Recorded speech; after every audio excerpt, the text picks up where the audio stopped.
आफ्नो छोरीको बखान गरी हिँड्ने मुले हुट्याएर जनयुद्धका महानायक भनिएको थियो। अब रेणुको बाउ हो भने चिन्ने थाले। हेर्नुहोस् त यो मान्छे कति परिवारवादमा फँसेछ। पुष्पकमल दाहाल प्रचण्ड भन्ने कुरा यहाँहरूले आकलन गर्नुपर्छ कि पर्दैन? यो मान्छेलाई नचुटी कसलाई चुट्नु? यहाँ सुन्नुहोस्, यो मान्छे कहाँनिर गल्ती गरेछ? जनयुद्ध कहाँनिर गल्ती भएको छ? प्रचण्डको मट्यार युएनलाई, प्रचण्डको मट्यार युरोपियन युनियनलाई, प्रचण्डको मट्यार आरएसएसलाई, प्रचण्डको मट्यार रलाई पनि हान्न बाँकी राख्दैन। लानु चौधरी रोडमा चप्पल ल्याएर हिँड्छ भने 4 करोडको पजेरोमा हिँड्ने मिडियाका लगानीकर्ताको पनि लानु चौधरीले हैसियत जानेको छ। धेरै ठुला मिडियाले गर्दै नगरोस् के, सबैको हैसियत लानु चौधरीले थाहा छ। प्रचण्डसँग प्रश्न गर्नुहोस्, कतिजना मान्छे मार्नुभयो कमरेड भन्दा? मैले एउटा कमिला पनि मारेको छैन। नेपालमा कम्युनिस्ट हुँदै होइनन् भने सिद्धान्त दुईटा कुरा छ। छोरीको पनि त्यही हालत हो, प्रचण्डको पनि त्यही हालत हो। हेर्नुहोस्, हामी भैरवगढमा बस्यौँ, यिनलाई बचायौँ। प्रचण्ड भैरवगढ परे भए माओवादी सिटाइदिन्थ्यो। हेर्नुहोस्, यस्तो नलायक हो।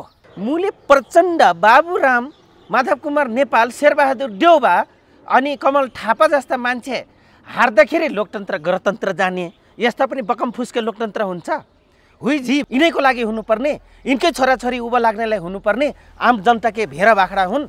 1000 मूल्य हो उनको, कमसेकम एउटा लैनो भैँसीको त 1 लाख मूल्य छ। माउन्ट सेटुङ अध्यक्ष कमरेडले कहिले पनि भन्नु भएन। सिक्नुपर्छ कि पर्दैन प्रचण्डले त्यो कुरामा त? कि माओ दर्शन परेको छैन त्यसले? त्यस कारणले प्रचण्डको सेफ ल्यान्डिङ भनेको टुरिस्ट सांसद बन्नु भन्दा अर्को विकल्प मैले देख्दिनँ। तपाईँकै अन्तर्वार्तामा भनिसकेको छु तपाईँको मिडियामा, मेरो घरमा पालेको बिरे कुकुरको पुच्छर कहिले सोझो भएन, त्यसरी प्रचण्ड नेभर कहिले पनि सोझो हुँदैन। मलाई त विदेशबाट पनि अध्यक्ष कमरेड भन्छन् भनेर मैले कुनै प्रसङ्ग प्रचण्डजीको भिजुअल हेरेँ। लाज लाग्दैन? नलायक स्वाठ मुले, लाज लाग्नुपर्ने। ठिकै त भयो, राम्रै गरी पिटाइ खायो। झन्डै पिट्न पनि भ्याएको छ दिपक मनाङले। त्यो कर्मचारी दिपक मनाङको 3 लाख खानुपर्ने होइन, 6 लाख खानुपर्ने मान्छे हो तिनी कर्मचारीहरू। तपाईँहरू युट्युब चलाउनुहुन्छ, खोजमूलक पत्रकारिता छ, तपाईँहरूले युट्युबहरू भनिदिन्छन्। केही पनि होइन। प्रचण्ड आगो नै होइनन् त? आगो हुन्, परालको फुसको आगो हुन् प्रचण्ड। दाउराको आगो बन्न आँट गर्नुहोस् कमरेड, सुझाव हो मेरो यो। इमान्दार एजेन्सी, विश्वासिलो एजेन्सी अन्तर्राष्ट्रिय र यहाँको प्रचण्ड हो। त्यस कारणले प्रचण्डको हातमा राज्य सट्टाको ताला चाबी भा हो। यो हकिकत हो। हिम्मत छ भने त्रिभुवन युनिभर्सिटीमा पढ्ने, अन्तर्राष्ट्रिय सम्बन्धन सम्बन्धी पढ्ने प्रोफेसरलाई मेरो अगाडि ल्याएर तपाईँ मिडियामा बसालिदिनुहोस् त, अनि देखाइदिन्छु के हो इन्टरनेसनल सम्बन्धन भन्ने कुरा। तपाईँ हामीले दिएको आहुतिको रगतको मूल्य यिनै छोटे राजालाई जिताउनलाई हो त सधैँभरि। स्वागत छ यहाँलाई। नमस्कार, धन्यवाद हजुर। अब कति नेगेटिभ कुरा गर्ने, नेगेटिभ कुरा मात्र गरौँ भने पनि हजुर दिमागै तपाईँकोमा पुरै नेगेटिभ मात्रै रहेछ भन्लान् भन्ने डर। हजुर। पोजिटिभ कुरा गरौँ भने नि यसो यता फर्के नि पोजिटिभ देखिँदैन, उता फर्के नि पोजिटिभ देखिँदैन। हजुर। कुराकानीको सुरुवात गरौँ चर्चामा रहेको चितवनबाटै। हजुर।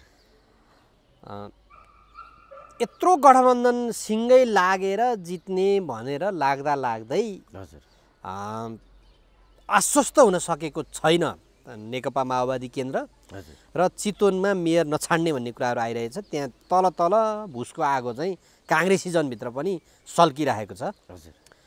र प्रचण्डले चितवन पुगेर इटको जवाफ पत्थरले दिनुपर्छ भन्नुभएछ। हजुर। किन अझै पनि यस्तो खालको कुराहरू आइरहेको छ होला? धन्यवाद। अहिले यो तातिरहेको निर्वाचनको प्रक्रियालाई यहाँले प्रश्न बनाएर सोध्नुभयो र प्रश्न नै यही हो अहिलेको। ईटको जवाफ पत्थरले दिनु भनेको प्रचण्डलाई सायद मलाई लाग्छ यो पालि चाहिँ उनको गृह जिल्लामा प्रचण्डजीलाई गाह्रै पर्ने होला छ। हेर्नुहोस्, विगतमा यस्ता धेरै अवस्थाहरू भए र उहाँले चाहिँ स्टेप वाइज चाहिँ कसलाई चाहिँ सरकारमा ल्याउने भन्ने कुरा अग्रिम प्लान थियो न्युपानेजी। मैले आजभन्दा 2074 सालमा पनि भनेको थिएँ यो युरोपियन युनियन र इन्डियनहरूको अमेरिकनहरूको एउटा यस्तो स्ट्रेटेजी प्लान छ, 2/3 बहुमत कम्युनिस्टलाई ल्याउने, तर कसलाई ल्याउने, कसलाई कसरी ल्याउने, त्यसपछि त्यसमा विपक्षी काङ्ग्रेसलाई बनाउने, तर को जिताउने, कसले जित्ने भनेको थियो क्या। त्यो आधारमा प्रचण्डजीको छोरी र 2/3 बहुमत त्यसपछि जित्ने प्रक्रिया मिलेको हो। यो शेरबहादुर देउबाको पनि कुटिल चाल थियो। त्यतिखेर अन्य काङ्ग्रेसी नेताहरूले बुझेनन्। हेर्नुहोस्, पछिल्लो कालमा यो बुझ्यो। यति मात्र होइन, एकचोटि यो मातृका प्रसाद यादवलाई पार्टीमा टान्नलाई पनि उनकै गृह जिल्ला सिराहामै गएर लड्ने होइन, यो समेत उनी रणनीति बनाए। त्यो बेला सफल भयो। उनको प्रयास बाहिरी शक्तिको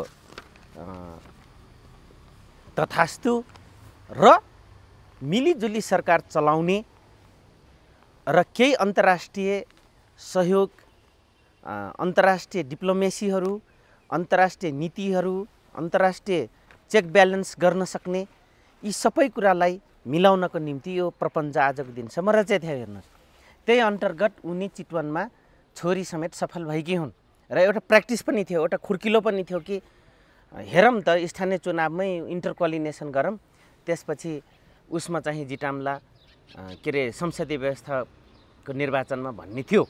तर त्यो अस्वस्थ रहेनन् त्यतिखेर पनि उनीहरू र उनले प्रचण्डजीले गद्दारी गरेकै हुन्। हेर्नुहोस्, सरकारमा चाहिँ सभापतिसँग बसेर सरकार अहिले गठबन्धनमा चलाउँदै हुनुहुन्छ, तर जसले पाउनुपर्ने चितवनमा त्यो चाहिँ उहाँले दिनु भएन। त्यो दिने कुरा पनि थिएन। कसको के, कसले के पाउनु पर्ने, के नदिएको? जस्तै उहाँको सुपुत्री मेयर पाइसकेपछि अब चाहिँ तपाईँको केन्द्रीय उसमा चाहिँ संसदीय चुनावमा चाहिँ तपाईँको पाउनुपर्ने काङ्ग्रेसले रहेछ। त्यस्तो सहमति थियो र? थियो। यो एकदमै तपाईँको आन्तरिकदेखि बाहिरसम्म डिजाइन भएको थियो। यो कुरा काङ्ग्रेसका केही कार्यकर्ताहरूले थाहा पाएनन्। हेर्नुहोस्, र यही प्रसङ्गमा तपाईँको धाँधलीको कुरा पनि आएको थियो प्रचण्डलाई जिताउने क्रममा। यही कुरा उनको छोरीको पनि आएको थियो। धाँधली गरेर, पुलिसले धाँधली गरिदिएर, कर्मचारीले धाँधली गरेर र काङ्ग्रेसलाई जबरजस्त हराएर त्यो जितेको हो। छोरीको पनि त्यही हालत हो, प्रचण्डको पनि त्यही हालत हो। हेर्नुहोस् त, अब चाहिँ उनी कुनै हालतले पनि, प्रचण्डको कुनै हालतले पनि जित्ने अवस्था देखिँदैन। तर जिताउँछन् फेरि कसले? म तपाईँले यहाँ भन्दैछु, जिताउँछन् कसले? आजको दिनसम्म निस्वार्थपूर्वक एकाट जिते होलान् सांसदहरू, मेयरहरू। हेर्नुहोस्, वाराध्यक्षहरू खुलेर म भनिदिन्छु, किनभने भाग लिएर तपाईँहरू धेरै ठुलो काम गर्नु भएको छैन के चुनावमा। हार्नेहरू पिराको भाषा बोलिस् भन्लान्, तिमीले जितेर सुख पनि कहाँ दिएछौ र नेपाली जनतालाई? मेरो प्रश्न क्या। मैले फेरि कोट गर्दैछु, यहाँको कर्मचारी, यहाँको पुलिस प्रशासन, डङ्गा प्रहरी शस्त्र र नेपाल आर्मीतिर म तिर्सिन्छु। किनभने आजको दिनसम्म म तपाईँलाई भन्छु 50% सांसद जितेको उनको आन्तरिक कर्मचारीसँग अवैध सम्बन्ध। कसको? कर्मचारीहरूको नेतासँग अवैध सम्बन्धको कारणले गर्दाखेरि आजको दिनसम्म 50% सांसदहरू जितेका छन्। एकाध नेपाली जनताले निस्वार्थपूर्वक त्यो जिताइएको छ। अब हामीले जिताएर हेरौँ त। मलाई मेरै साथीले हर्क पन्टाले के भन्नुभएको छ, शस्त्रको एसपीले, लाहानुजी हामी कहाँ छौँ र पूर्वाग्रह, हामीले रेशम जस्ता मान्छेलाई जिताएका छौँ भन्नुभयो। हर्क पन्तजी बहालवालै हुनुहुन्छ अहिले। हर्क पन्तजीले भने जस्तै अरू पनि कर्मचारीले यो बुझ्नु पर्यो र उहाँहरूलाई थाहा छ यो भन्न चाहिँ मिल्दैन भनेर मात्रै हो। रेशम चौधरी पनि 80% भोट थारूको भएको हो। यसमा 2 मत छैन। कैलालीको 1 नम्बर होइन, यहाँ त्यही त, यो चुनावमा चाहिँ मत त्यहाँ सांसद रेशम चौधरी त त्यति बेला सार्वजनिक भएका पनि थिएन। उम्मेदवारी अर्काले त्यही प्रसङ्गमा आउँदै लुई चाहिँ मत दिए। यहाँ कसरी मत हाल्छ? हो, त्यही प्रसङ्गमा आउँदैछु निपानीजी म है। यहाँले किनभने कसरी जितिन्छ प्रसङ्ग, मैले मतलब प्रोपोगन्डा हो कि होइन निर्वाचन प्रणाली भन्ने कुरामा के मार्क्सले भने जस्तै हो कि होइन भन्ने कुरामा आउँदैछु। 80% जनसङ्ख्या थियो, यसमा 2 मत थिएन। तर रेशम चौधरी थारूको 80% भोट खस्यो, यसमा 2 मत रहेन। यो भोट A to Z पारिएको पनि छ। यसलाई टोरमोटर नगरौँ, किनभने त्यो बाकसहरू साट्नको लागि असक्षम के अरे सक्षम छँदै नेपाल कर्मचारी प्रहरीदेखि लिएर निर्वाचन आयोगदेखि लिएर त्यहाँ किन असक्षम हुन सकेन भने टिकापुरको केसमा पहाडिया दाजुभाइको भोटले यदि बाकसै साटे पनि पुग्ने अवस्था थिएन। हेर्नुहोस्, एक। अर्को, रेशम चौधरी जित्नुको अझ यो थियो उनलाई रले जसरी पनि जिताउनु भनेको थियो। 2। तेस्रो, आरएसएसले त्यसैको बाजी मार्नको लागि जिताउनु भनेको थियो।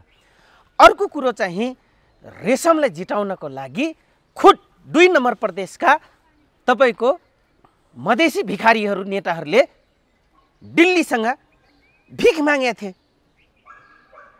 किनभने थारू सेन्टिमेन्टलाई लिएर थारूको लागि पनि हामी गर्दैछौँ है भनेर लक्ष्मण जस्ता नलायक, रेशम जस्ता नलायक बहुरुपियाँ, भानु चौधरी जस्ता त्यहाँ पनि बहुरुपियाँ थिए फोरम टोरममा जाँदै गरेका, यो सेन्टिमेन्टलाई क्यासल गर्नको लागि र अरू थारूलाई विपक्षमा रहेका थारूलाई पनि ल रेशमलाई त जितायो है, मधेसीहरू हाम्रो पक्षमा छन् कि भनेर भन्नको लागि पनि दिल्लीसँग र यहाँको पुलिस प्रशासन, आर्मी प्रशासन, कर्मचारी प्रशासनसँग तपाईँको भिख मागेको अवस्था त्यो पनि थियो। दिल्लीसँग पनि मागेका थिए र रेशम चौधरीको बाकसहरू यो तपाईँले चुनावमा बाकसहरू साट्छन् भन्ने प्रसङ्गमा भन्न खोज्नु भएको? सधैँभरि बाकसमा साटिरहेछन् कर्मचारीको मिलेमतो हुन्छ। मिलिमटोमा म अझ अनुरोध गर्छु क्या, तपाईँको खरदारबाट सुब्बा हुन, सुब्बाबाट सेक्सनल अफिसर हुन तपाईँले आफ्नो खुबीले, आफ्नो आन्तरिक मूल्याङ्कनले हेर्नुहोस्, तपाईँको गलत क्रियाकलापलाई चाहिँ ढाकछोप गरिदिन्छ यो नेता जितेर भनेर भन्नुहुन्छ भने यो देश एक दिन कुनै देशको तपाईँ कर्मचारी बन्ने रहर छ भने यो नियमित प्रक्रिया चलायमान गर्नुहोस्, हरेक चुनावमा यो चलायमान गर्नुहोस्। होइन, नेपाल मेरो हो अथवा नेपाली दिएको मत स्वच्छ अधिकार हो उनको, हामी स्वच्छतापूर्वक यिनलाई काउन्ट गर्नुपर्छ।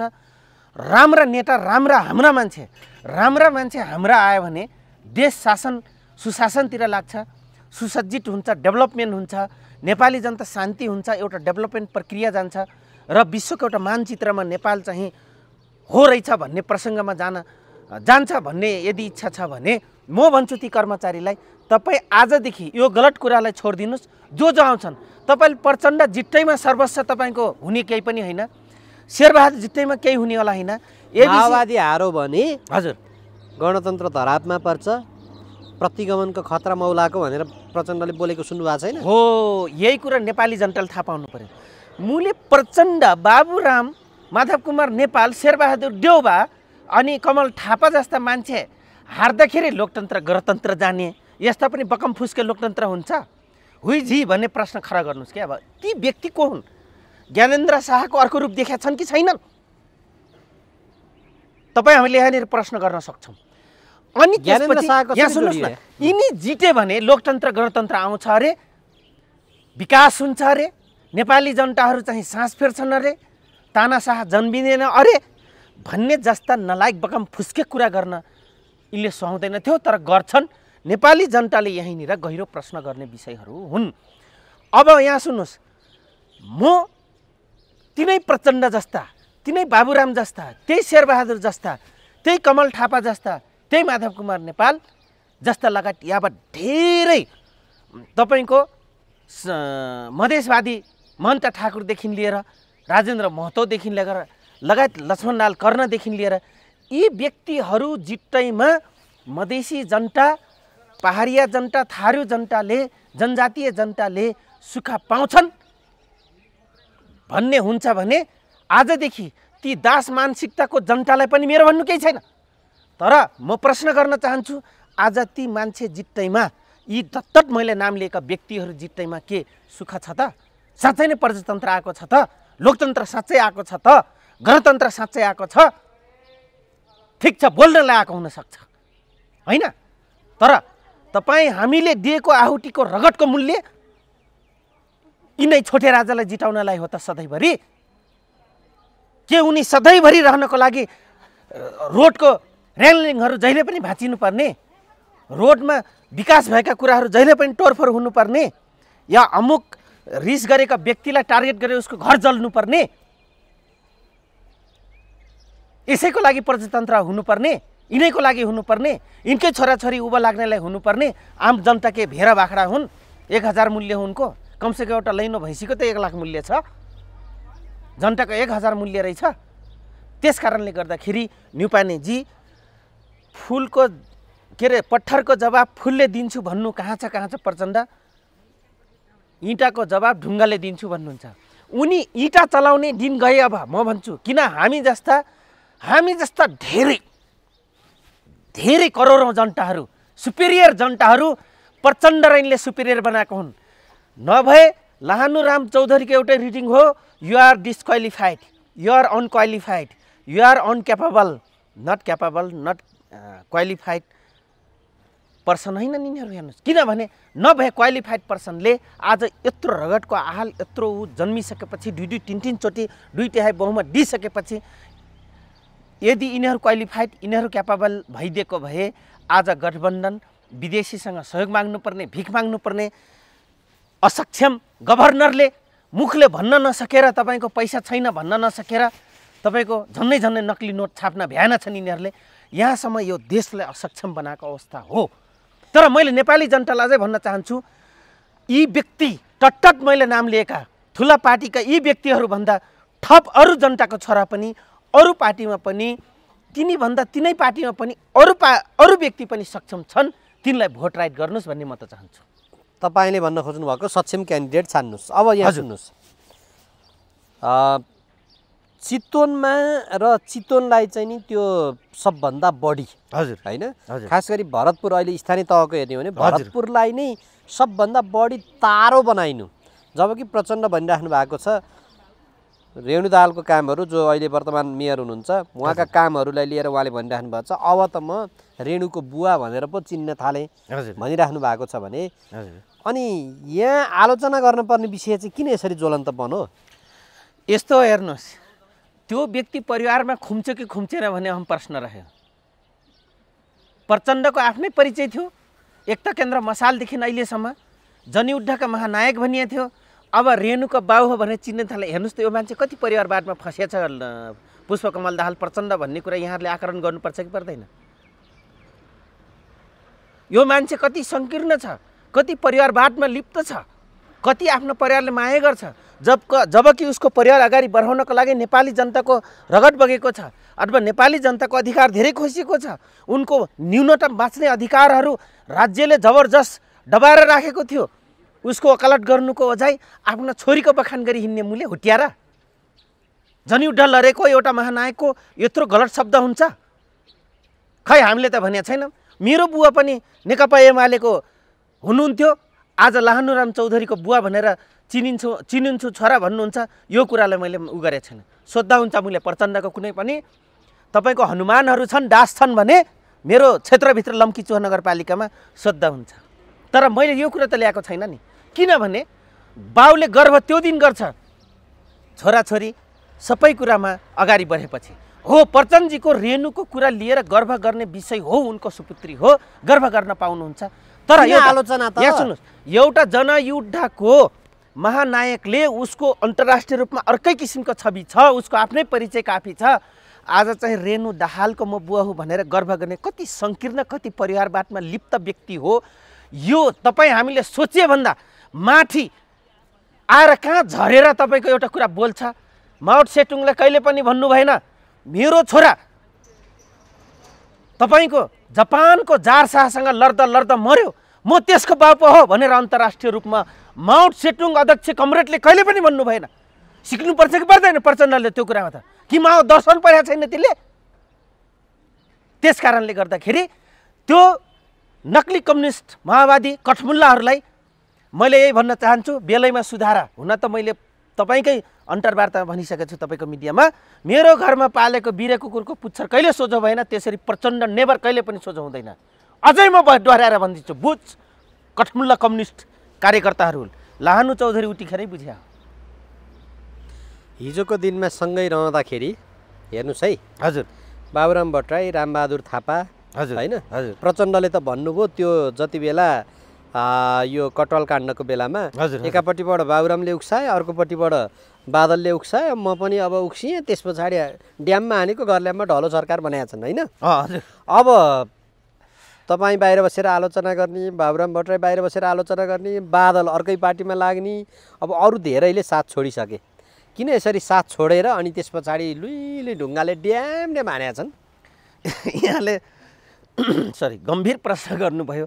तपाईँले सुरुमै प्रश्नक्रममै यहाँले उत्तर दिनुभएको छ मलाई आफै प्रश्नकर्ताले। म यहाँलाई कुन प्रसङ्गमा जाँदैछु भने त्यो मान्छे के हो र हामी ड्याङ ड्याङ ढुङ्गाले किन हानेछौँ भन्ने प्रसङ्ग यहाँले गहिरो प्रश्न चिन्ह खडा गर्नुभयो, म माथि बर्साउनु भयो। न्युपानेजी उनी के भनेछन् भने बादलले उस्काए, बाबुरामले उस्काए, त एउटा ठुलो पार्टीको प्रधानमन्त्री अनि 2/3 बहुमत प्राप्त गरेको प्रधानमन्त्री, यत्रो जनयुद्धबाट लडिआएको एउटा प्रधानमन्त्री पार्टीको अध्यक्षले अर्काको उसका हातमा लाग्ने हो र? ठिक छ, समकक्षी बाबुराम भट्टराईले उस्काउनु भयो, त्यसपछि गएर तपाईँको बादल कमरेडले उस्काउनु भयो होला, अन्य अग्नि कमरेडले उस्काउनु भयो होला, महाराजीले उस्काउनु भयो होला, जनार्दनजीले उस्काउनु भयो होला, पम्फा दिदीले उस्काइदिनु भयो होला, अथवा लगायत केन्द्रीय स्तरका धेरै जो समकक्षताका नेता थिए, गर्नु न अध्यक्षजी भन्नुभयो होला। खै भन्नुले आफै ठाउँमा रह्यो होइन। तर मैले भन्न खोजेँ, यो भन्ने बावजुद पनि प्रचण्ड कमरेडले होइन साथी हो, यो परिस्थिति हो, यो अवस्था हो, यो मूल्य सिपाहीलाई चलाएर हाम्रो के हुन्छ र, यत्रो युद्ध त हामी सफल बनाएर आयौँ भन्नुको अझै त्यो मूल्य रुक्मनगढ कटवाल अनि त्यो एउटा ढोटी लाएर कछार लाएर बस्ने पशुपतिको पुजारीले चलाउनु हुन्थ्यो?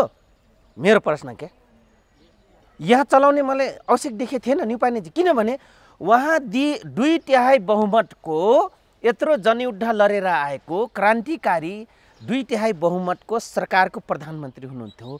जब नेपालको संविधानमा सेरेमोनियल राष्ट्रपति छ, कार्यकारी प्रधानमन्त्री सिस्टमभित्र, कार्यकारी भन्दैमा जताततै अनि त्यो अरिङ्गाललाई पनि हान, त्यो माहुरीलाई पनि हान भन्दै हो भने प्रचण्डको जहिले पनि बानी टिनेजस छ। त्यसो भनिराख्दा मलाई भन्नु होला, लाहानु चौधरीको पनि बानी जहिले पनि नेगेटिभ मात्र हेर्ने बानी छ भन्नु। तर म भन्छु ठिक छ, लाहानु चौधरीको म यो बानी छ भने प्रचण्डको त्यो बानी छ भने आज तपाईँ हामीले 100% मा 5% मात्रै प्रचण्ड जस्ता नेता, धेरै नेता नेपाली काङ्ग्रेस, एमाले, रापरपा लगायत मधेसवादी लगायत नेतामा, टप लेभलका नेतामा म भन्छु, अनुरोध गर्छु, अग्रजहरू आजदेखि तपाईँहरूले 100 मा 95% तपाईँहरूको अवगुण भए पनि 5% राम्रो काम गरेर लाहानु चौधरी जस्तोको मुख बन्द गर्ने काम गर्नुहोस् त। अथवा म जस्तो विश्लेषणमा क्रिटिसाइज गर्ने व्यक्तिलाई क्रिटिसाइज गर्न नदिने स्थान बनाउनुहोस् न त। हामी बोल्दैनौँ क्या, बोल्ने पक्षमै छैनौँ क्या हामी।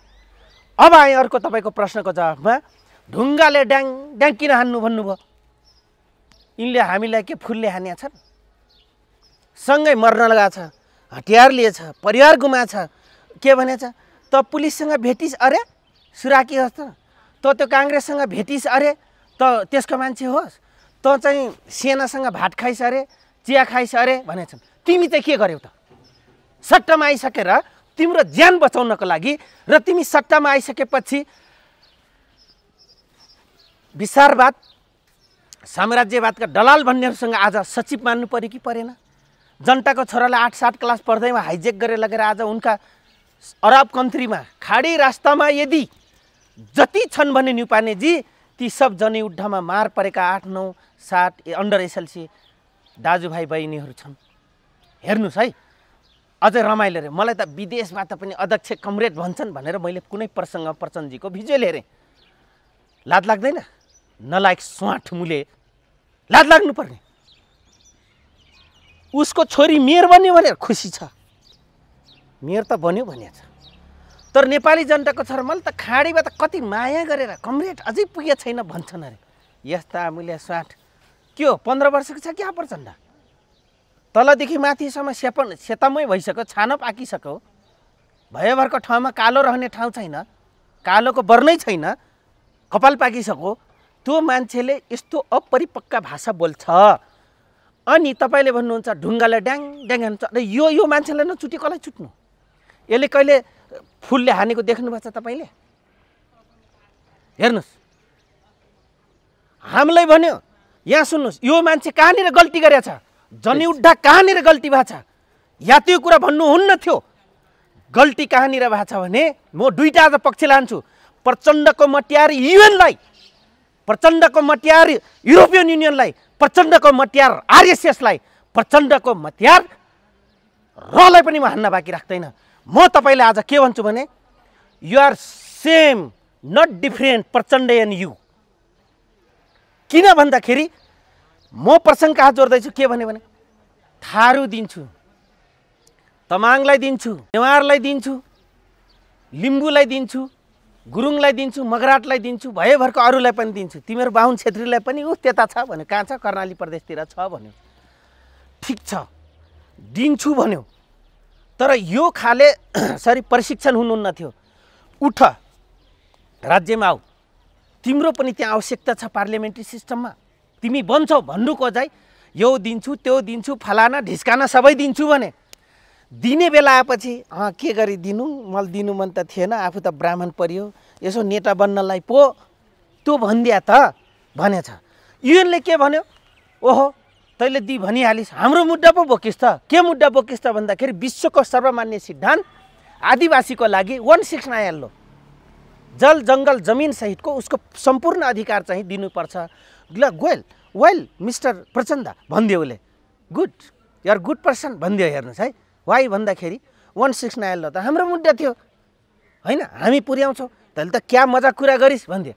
उचाल्दै हेर्नुहोस् प्रचण्डले, आखिर दिनु परेन, दिन सकिएन। तर लास्टमा गएर दिल्लीको प्रभावमा थारू र पहाडियाको बिचमा झगडा फसाएर मधेस चाहिँ दिन भ्यायो है। फेरि मधेस चाहिँ दिन भ्यायो।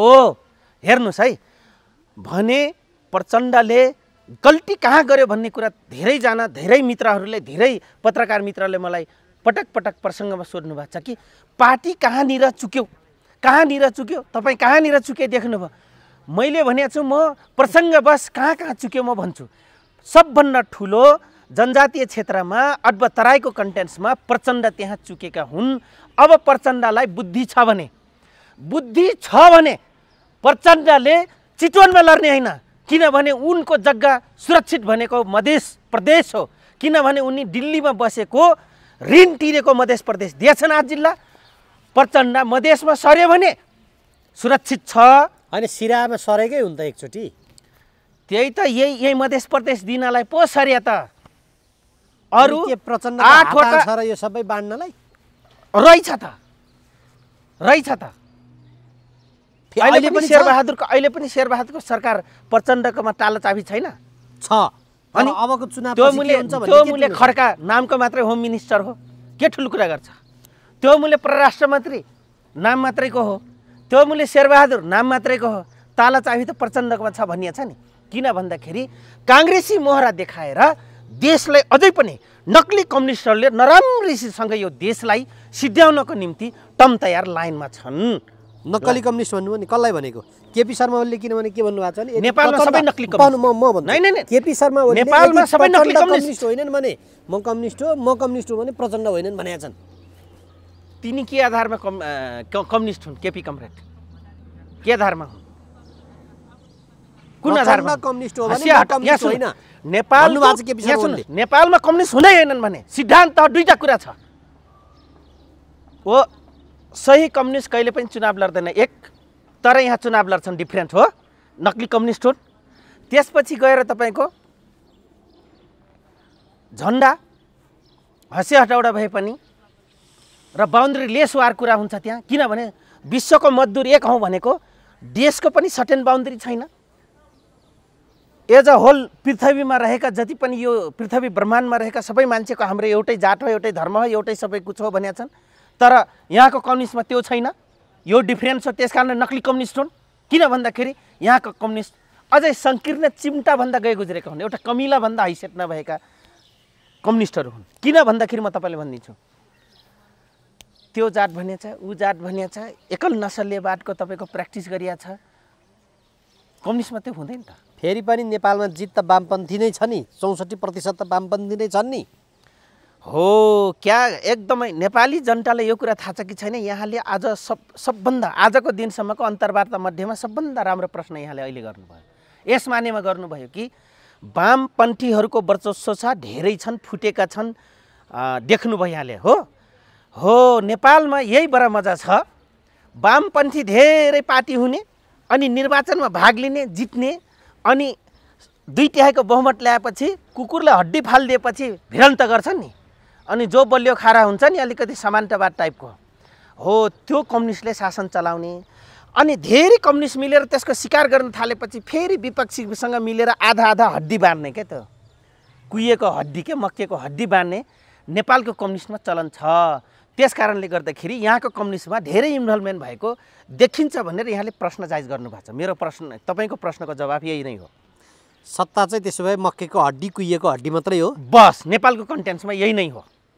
होइन, अब त्यो कुहिएको हड्डी त्यस्तो हो भनेदेखि जस्तो प्रकाण्ड हजुर अथवा विप्लव होइन विप्लव हजुर उहाँहरू त जनवादी गणतन्त्र भन्दै हिँड्नुभयो हजुर वैद्य पनि भन्दै हिँड्नुभयो हजुर। आजको दिनमा त हेर्नु त सबै उ गरेर अब प्रकाण्ड त निर्वाचन आयोगमा मिलेदेखि दल दर्ता गराउन जान्छु भनेर धाइराख्नु भएको रहेछ हजुर। अझ चुनावी रेल छुट्या भएर मात्रै पाउनु भएन छ भनेपछि अन्तिममा चाहिने त त्यही चुनाव र त्यही जनताको समर्थनै रहेछ हो। त्यस कारणले गर्दाखेरि हेर्नुहोस् विश्वको एउटा सर्वमान्य सिद्धान्त के छ भने तपाईँको जबसम्म त्यो स्थानमा त्यो चियर गेन गरिँदैन नि आफ्नो जति पनि भिजन रिजनहरू आफ्नो कामयाबी पाउनको लागि आफ्नो गन्तव्य प्राप्त गर्नको लागि दिशानिर्देश गर्नको लागि तपाईँको कुर्सीमा जानु जरुरी छ। त्यसैले एउटा जनतालाई जनताको जनमत लिने स्वच्छ एउटा विधि प्रक्रिया भनेर जो प्रजातान्त्रिक ढाडका सिद्धान्त जो गरियो कि जनताले भोट राइट गर्छन् तिमी त्यहाँ पुग्छौ तिमी पुगेपछि तिम्रो भएका र हामीले चाहेका कुरा चाहिँ गर्न सक्छौँ भनेर जनताले मत अधिकार प्रयोग गर्यो। यो भनेको एकदम राम्रो ब्युटिफुल डेमोक्रेसीभित्रको ब्युटिफुल पद्धति हो अथवा सिद्धान्त हो या थ्योरी हो या गाइडलाइन्स हो। बट नेपालमा यो छैन। त्यो चुनाव के हो त जनतालाई भेरा बाख्रा बनाउने कुर्सीमा पुग्ने ब्रह्मलुट गर्ने देशै बेच्ने तेरो छोरीको मूल्य यति हो तेरो बाउको मूल्य यति हो तेरो जग्गाको भाउ यति हो भन्दै हिँड्ने यहाँको राजनीतिक र सरकारको काम हो। टाल परे नेपाल सरकारको जग्गा बारीजुरी खाइदिने ध्वस्त बनाइदिने यहाँको प्रक्रिया हो। हेर्नुहोस् त्यस्तो प्रजातन्त्रको अभ्यास हो नेपालमा। अब त्यो अभ्यासबाट जो मन्त्री भएका हुन्छन् नि हजुर गतिविधि देखिराख्नु भएको होला हजुर गण्डकी प्रदेशकै मन्त्रीको पनि हेरौँ हजुर लात्ताले चाहिँ नि कर्मचारीलाई भकुरेछन् होइन हजुर कुटेछन् भनौँ न भकुर्ने भन्दा पनि 3 पटकसम्म लात्ताले हाने भन्ने कुराहरू आएको छ। हजुर अब अन्यत्रतिर कहिले चाहिँ नि मूर्ति चोरहरू मन्त्री हुन्छन् हजुर कोही मन्त्रीले के गर्छन् यो किन यस्तो यो मन्त्रीको गरिमामाथि किन यत्तिको धेरै चाहिँ नि धुलिसात बनाइ अब यहाँ सुन्नुहोस् एकदम गम्भीर प्रश्न फेरि पनि यहाँले प्रस्ट्याउनु भयो गर्नुभयो। यहाँले लोकतन्त्रको नाउँमा सबैको अधिकार छ आउन पाउँछन् मूर्ति चोर पनि सट्टामा आउन पाउँछन् गुण्डाहरू पनि आउन पाउँछन् यो लोकतन्त्रको बेमिसाल मजा प्रक्रिया हो। तर जब नेतृत्व गर्ने व्यक्ति लोभी हुन्छ पापी हुन्छ सिद्धान्तबाट प्रदत्त हुन्छ सिद्धान्तभन्दा बाहिर हुन्छ सामान्यतया एउटा लोकतन्त्र प्रजातन्त्रको सिद्धान्त के हो भनेर त्यो बुझ्नतिर लाग्दैन अथवा त्यसलाई सिद्धान्तवाद तरिकाले लयबद्ध तरिकाले उसले कार्यान्वयन गर्नतिर लाग्दैन त मूर्ति चोर त्यो गुण्डा दीपक मनाङ्गे जस्तो मान्छे सरकारमा आउनु र त्यो कर्मचारी भकुराई खाउनु स्वाभाविक कुरा हो। निपानेजी खान्छन् त त्यो कर्मचारीले पनि कहिले त्यो चुनावको आज निर्वाचनमा खट्ने हाकिमले कहिले सोचेछ कि यो व्यक्तिलाई जिताउनु भन्दा यो व्यक्ति राज्यको लागि कर्मचारी तन्त्रको लागि देश विकासको लागि र जनताको लागि यो ठिक छ भने कहिले लागेछ? ठिकै त भयो राम्रै गरी पिटाइ खायो झन्डै पिट्न पनि भ्याएको छ दीपक मनाङ्गेले होइन कर्मचारीलाई चाहिँ नि भकुर्नु पनि राम्रो हुन्छ भने राम्रो त होइन निपानेजी राम्रो त होइन तर कर्मचारीले चुनावमा गलत प्रक्रियाको एउटा निर्दोष अब उहाँप्रति मैले साँधेको होइन उहाँ निर्दोष हुनुहुन्छ होइन राष्ट्र सेवक हो तर मैले भन्न खोजेँ त्यो गर्ने चुनावको दिन निर्वाचन अधिकृत भएर गलत चुनाव जिताउने सट्टा के अरे बाकस साट्न लाउने च्याट्न लाउने लाइन काटेर पनि फलाने नेतालाई जिताउँ भन्ने कर्मचारीले हाकिमले पिटाइ खानुपर्ने एउटा निर्दोषले खाना पुग्यो त्यो कर्मचारी दीपक मनाङ्गेको 3 लाख खानुपर्ने होइन 6 लाख खानुपर्ने मान्छे हो तिनी कर्मचारीहरू खानुपर्ने। हेर्नुहोस् है त्यसपछि गएर मूर्ति चोर किन बन्छ मन्त्री मूर्ति चोर मन्त्री बन्छ त किन बन्छ भन्दाखेरि पैसा पक्कै लिएछ उसँग उसको सामेल होला पुलिसको पनि केही कुरामा सामेली मिलोमट्टो होला। हेर्नुहोस् है कोही न कोही होला म नाउँ लिन्न गण्डकी प्रदेशकै कुरा हो यो पिटाइ खाने पनि गण्डकी प्रदेश हो मूर्ति चोर आउने पनि गण्डकी प्रदेश हो। अब मान्नुहोस् गण्डकी प्रदेशमा नेतृत्व गर्ने अथवा गण्डकी प्रदेशका अहिले आफूलाई भला आदमी राजनीतिकमा पोख्त भएका राजनीतिकमा हामी चाहिँ विद्यार्थी होइन प्रोफेसरै हो भन्नेहरू बुद्धिजीवीहरूको आज त दीपक मनाङ्गेले कर्मचारीलाई 3 लाख हान्नु मूर्ति चोर गण्डकी प्रदेशमा मन्त्री आउनु भनेको गण्डकी प्रदेशको जनताहरू असक्षम छन् भन्ने बुझ्नुहोस् त्यहाँका बुद्धिजीवीहरू असक्षम छन् भन्ने बुझ्नुहोस्। त्यस कारणले यस्ता खालका गतिविधिहरू भएका हुन्। कर्मचारीको पक्षमा चाहिँ बोलिदिने मान्छे नि कोही छैनन् है। जनताको कुरा कसले सुनिदिने म तपाईँलाई भन्छु युट्युबर तपाईँहरू युट्युब चलाउनुहुन्छ खोजमूलक पत्रकारिता छ तपाईँहरूले युट्युबर भनिदिन्छन् त्यो ठुलो मिडिया जहिले पनि दलाली र ब्ल्याकमेलमै व्यस्त छ त्यो ठुलो मिडियाको काम पनि हो नि तर के छ उसको रिपोर्टर 77 जिल्ला छ भट्टा मात्रै खाने यो बोल्यो भने के हुन्छ भने ए त्यो भाषा ल्याउने होइन है हामीले सुनेका छौँ धेरै ठुलो कुरा ठुला मिडियाले गर्दै नगरोस् के सबैको हैसियत लानु चौधरीले थाहा छ लानु चौधरी रोडमा चप्पल ल्याएर हिँड्छ भने 4 करोडको पजेरोमा हिँड्ने मिडियाका लगानीकर्ताको पनि लानु चौधरीले हैसियत जानेको छ प्रत्येक मिडियाको म तपाईँलाई भनिदिन्छु कहाँसम्म मैले देखेँ भने सर यो थियो रिपोर्टिङ गर्नुपर्ने यस्तो छ है भन्न कहाँ हुन्छ अहिले सूचना मन्त्रालयबाट थ्रेट पो आउँछ त लाइसेन्स खारिजी गराउने हामीले भने कुरा गर खुरु त्यहाँ मिलाएर यसो मन्त्रीसँग मिलेर सांसदसँग मिलेर रिपोर्टिङ गर भनेर मैले खुद अब मिडियाको नाम भन्दिनँ मेरो नजिकको हुनुहुन्छ भन्ने व्यक्ति पनि हाकिम पनि उहाँले थर्काइरहेको अवस्था रहेछ उहाँ पल्लो चेयरमा चिया खाइराख्नु भएको थियो खाजा म ओल्लो चेयरमा बसेर कफी खाइरहेको थिएँ त्यो क्रममा मैले सुने अनि म फर्केर पछाडि हेरेँ म मुसुक्क हाँसेँ हेर्नुहोस् पत्रकारिताको दुर्दशा यो रहेछ हेर्नुहोस् नामजी हामी अन्तिममा पनि छौँ अब यो सबैतिरबाट प्रारम्भ भइरहेको माओवादी सम्बन्धी प्रसङ्गबाटै हामी बिट पनि मारौँ होला हजुर अब यो काङ्ग्रेसले चितवनमा आइदर मेयर अथवा संसद एउटा चाहिँ छाडिदिनुहोस् भनिरहेका छन् हजुर हुन त प्रचण्ड म रोल्पाको बलले सिंहदरबारमा लडिरहेको छु पनि भनिरहेका छन् हजुर अब दुई मध्ये एक छाड्नु पर्यो भने प्रचण्ड कता जाने होला अथवा किन छाड्ने भन्ने पनि प्रश्न उठेको छ काङ्ग्रेसले भन्दै हुँदैन हाम्रो माथि कुरा मिलिरहेको छ अन्तिममा त आएर भोट हालिहाल्छन् नि भन्ने पनि छ तपाईँ के देख्नुहुन्छ आगामी परिदृश्य अन्तिम माथि मिलिरहेछौँ अन्तिममा भोट हालिहाल्छन् भनाइको अर्थ चाहिँ त्यो प्रहरी सेनाले बाका साट्ने हो योभन्दा अर्को विकल्प छैन यदि छोडेन भने प्रचण्डले के गर्ने भन्ने यहाँले प्रश्न जे गर्नुभयो काङ्ग्रेसीहरूले राप्रपा अरू पार्टीले एमाले एकीकृत समाजवादीले छोडेन भने प्रचण्डको अर्को ठाउँमा उहाँले रुकुम रोल्पा रोज्दै हुनुहुन्छ त्यसपछि गएर उनको अब सुरक्षित ठाउँ भनेको मधेस हो किनभने दिल्लीको निर्देशनमा मधेस घोषणा गराउँदा बाबुराम र प्रचण्डको सबभन्दा धेरै स्टेटमेन्ट पेलेको देखेँ थारूलाई अपराधी बनाएको सबभन्दा मौन बसेका यिनै दुई पात्र हुन् त्यसकारणले माओवादीमा लाग्ने थारू त गोरु नै हुन् भनेको छु लाहनु चौधरी पनि कुनै दिन गोरु बनेको थियो अब चाहिँ रहेन त्यो ठाउँमा त्यसकारणले गर्दाखेरि प्रचण्डको छोडेनन् भने चाहिँ यहाँको प्रश्नको मैले उत्तर दिने जमर्को गर्दैछु छोडेनन् भने प्रचण्डको चितवनमा हार छ आफ्नो गृह जिल्ला उहाँलाई बाहिर जिल्लामा कसले शरण दिन्छ टुरिस्ट नेता भएर लड्नुपर्ने हुन्छ कतिन्जेल टुरिस्ट नेता हुने त आफ्नै क्षेत्रमा लागौँ आफ्नै चितवनबाटै लागिराखौँ भनेर प्रचण्ड लाग्दाखेरि किन यत्रो धेरै प्रचण्डलाई मात्र प्रहार गरिराखेको भन्ने कुरा पनि गर्छन् क्या बाहिर प्रचण्डै आफै खुरापाटी छन् प्रहार उनले कहिले जानेछन् फुलले हाल्न गए देख्नुभएको छ हाने देख्नुभएको छ तपाईँले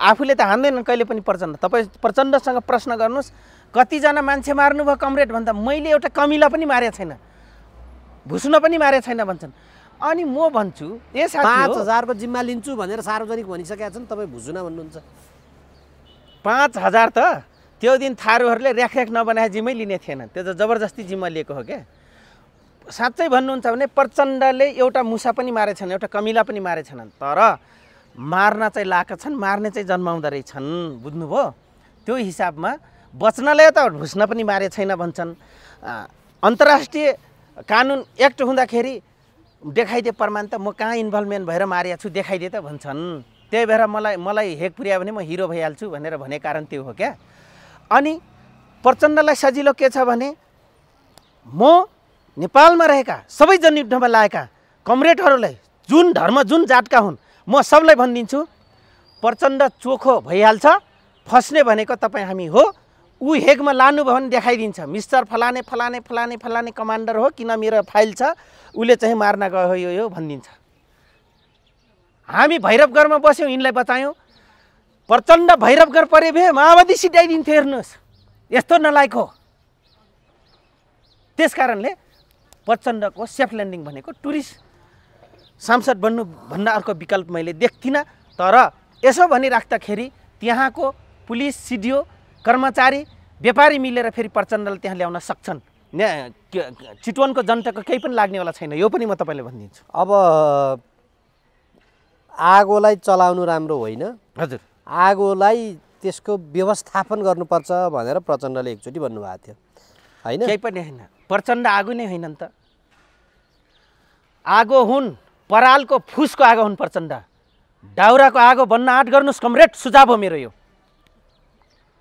पराल बाल्ने, ह्वास्स अनि दुनियाँलाई झलक देखाउने, अनि त्यसै निभेर जिन्दै काम नलाग्ने, न खेतको खरानीमा काम लाग्ने, न के अरे लसुनबारीमा फ्याल्न मिल्ने, त्यस्तो पनि परालको आगो बन्छ। आजको दिनमा अघि भनियो नि त, सरकार त प्रचण्डकै कन्ट्रोलमा छ। कन्ट्रोल पनि राखेछन्, फेरि घुमाएर त्यही आउनु भयो। भनि पनि राखेछन् कि कन्ट्रोलमा हुनुको कारण प्रचण्ड, माधव कुमार नेपाल, झलनाथ, के अरे तपाईँको मधेसवादी नेताहरूलाई, बाबुराम, शेरबहादुरलाई सबलाई बेच्नलाई अहिले पर्फेक्ट एजेन्सी, इमान्दार एजेन्सी, विश्वासिलो एजेन्सी अन्तर्राष्ट्रिय र यहाँको प्रचण्ड हो। त्यस कारणले प्रचण्डको हातमा राज्य सट्टाको ताला चाबी भए हो। यो हकिकत हो। हिम्मत छ भने त्रिभुवन युनिभर्सिटीमा पढ्ने, अन्तर्राष्ट्रिय सम्बन्धन सम्बन्धी पढ्ने प्रोफेसरलाई मेरो अगाडि ल्याएर तपाईँ मिडियामा बसालिदिनुहोस् त, अनि देखाइदिन्छु के हो इन्टरनेसनल सम्बन्धन भन्ने कुरा। प्रचण्डले ताला चाबी मेरो हातमा भन्दै गर्दा हेर्नु त, काङ्ग्रेसले खाइरहेको मन्त्रालयमा त्यो मन्त्रीलाई नि सारेर माधव नेपालले चाहिँ नि आफ्नो मान्छेलाई ल्याएर सर्लक्क राखे। माधव नेपालले कहिले बोलेको छैनन् कि यो सरकार मेरो भनेर। यो खास सरकार कसको भन्नुहोस् त? सरकार वामपन्थीहरूको प्रतिनिधि काङ्ग्रेसहरू यसै हुटियारा हुन् भन्ने कुरा बुझिन्छ। मैले ज्यान मार भनेको छ, उसैले ज्यान मार्न लाग्छ, अपराधी पनि भनेको छ, अनि उसैको अन्डरमा बसेर नामको मात्रै मन्त्री भएर चलाउनु मूल्य हुटियारा होइन। अनि के यत्र प्रजातन्त्र कुरा गरे? के हो प्रजातन्त्र? प्रजातन्त्र आफैमा बलियो हुन्छ। जनताको जनमतपछि प्रजातन्त्र बलियो हुन्छ। प्रजातन्त्र बिनाको जनमत हुँदैन, जनमत बिनाको प्रजातन्त्र लोकतन्त्र स्थापना हुँदैन र बलियो हुँदैन। अनि मूल्य अटोक्रेसीको दिमाग भएका खुराफाटीहरूको वामपन्थीको अन्डर बसेमा शेरबहादुर यत्र यहाँ ठुल्ठुलो कुरा गर्छ। लानु चौधरीले भनिदिनु पर्ने, बाल मैले जितेको हुँ, अहिले गठबन्धन गरेन भनेदेखि हारिन्छ। अघिल्लोचोटि चाहिँ कस्ता चाहिँ घगडान साथीहरू हार्नुभयो, विरोध गर्ने भने चाहिँ पनि त सुन्नुभयो होला नि त प्रधानमन्त्रीले। के अरे शेरबहादुर भएको कुरा हो। महाधिवेशनमा बडा मुस्किलले पैसा खर्च गरेर दुनियाँ महाधिवेशनमा मात्र होइन, सङ्घीय चुनावमै भन्नुभएको उहाँले होइन। त्यो डरेलधुरामा शेरबहादुर बाहेक अरू मान्छे नदेख्ने खसहरू छन्। त्यो हामी देख्छौँ नि, त्यहाँको जनताको जीवनस्तर कस्तो छ। हो, एउटा कहाँबाट निस्क्यो प्रधानमन्त्री पटक बनाएको छ भने गर्व गर्लान् त्यहाँका बकम फुस्के नेताहरूले। तर यु आर नट क्वालिफाइड। लोकतन्त्रको बेमिसालसँग ब्युटिनेस पावर प्रयोग गर्नुहुन्छ भने शेरबहादुर देउवाभन्दा फरक पार्टी या फरक व्यक्तिको पनि परिकल्पना गर्नुहोस् भन्ने डरेलधुराका जनतालाई म अनुरोध गर्न चाहन्छु। प्रजातन्त्र एकल व्यक्तिको होइन, प्रजातन्त्र समग्र देशवासीको लागि हो। लोकतन्त्र भनेको पर व्यक्तिमा अर्थनिहित शक्तिको सिस्टमले लोकतन्त्र बन्छ। लोकतन्त्र भने त्यो हो। त्यस कारणले गर्दाखेरि जन लोकमा जन भन्ने जुन भनाइ छ त्यो कुरालाई लागू गर्नुहोस्। त्यो आधारमा गणतन्त्रको परिकल्पना गर्नुहोस्, लोकतन्त्र र प्रजातन्त्रको अभ्यास गर्नुहोस् र निरन्तरता दिनुहोस् भन्ने मेरो अनुरोध हो सबैजनासँग। त्यसो भए गठबन्धन चाहिँ नछोड्नुहोस्, गठबन्धनमै अगाडि बढ्नुहोस् भन्ने हो होइन। गठबन्धन उनका जे पो हुन्, म ठेकेदार त होइन त्यसको, म सरकार पनि गएको छैन। जे पो गरून् न, गठबन्धन गरून् कि मन्थन गरून् कि जनथन गरून्, तर यिनीहरू गठबन्धन त्यतिखेर हुन्छ निपानेजी जो कमजोर हुन्छ, जनाधार कमजोर हुन्छ, अनि त्यसपछि सट्टाको रणनीतिमा कमजोर हुन्छ, त्यस बेला गठबन्धनको सरकार चल्ने हो। अब यसपछि त्यसो भए तपाईँ आगामी दिनको चुनावको परिदृश्य के देख्नुहुन्छ भन्नु त? यो अन्तिम प्रश्न। आगामी दिनको चुनावको परिदृश्य बहुत भयानक छ निपानेजी। कस्तो भयानक? अझै यो लोकल भन्दा पनि तपाईँको संसदीय र प्रादेशिक उसमा आइसकेपछि, केन्द्रको आइसकेपछि झन् धुमधडाकै हुनेवाला छ। किन भन्दाखेरि यो पनि धुमधडाका हुन्छ, यस मानेमा धुमधडाका हुन्छ कि विगत 5 वर्ष गरिराखेका कमी कमजोरी जनप्रतिनिधिहरूको धेरै छ। कतै हाई छ त कतै बाई छ, बेलैमा बाई पनि भएका हुन् र जबरजस्ती टिकेका हुन्। र एउटा आवधिक चुनाव हो, निरन्तरता दिनुपर्ने विषय रहेर निरन्तरता भएको हो। एउटा सिस्टममा आउने राज्यलाई अर्को क्यान्डिडेट दिनुपर्ने सिस्टम भएको कारणले गर्दाखेरि हामीले यो बाध्यात्मक हिसाबले गरेका पनि भनेका छन्, अरू नेताले पनि भनेका छन्, हामी पनि भनेका छौँ, नियमित प्रक्रिया हो। तर यही लोकल चुनावमा पनि तपाईँको ती पात्र छिटै जो बाई कमाए, कोही हाई कमाए, ती पात्र बिचको अन्तर सम्बन्ध घमासान हुन्छ।